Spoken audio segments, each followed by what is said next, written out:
Okay guys, got a 19 to 21 heavy duty bed, Ram 3500 dually.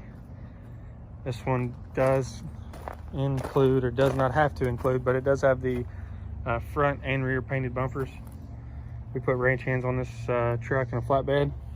No factory hitch. Does have the tie down cleats. Got the full tailgate. Front bumper is available, rear bumper is available. If you're interested, this is brand new, taking off a 0 mile truck or 100 mile truck, whatever. I also got a flat black heavy duty bumper, rear bumper off of a base model Tradesman.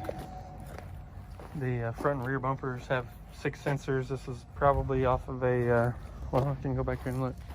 Let's go back and look and see what this one was.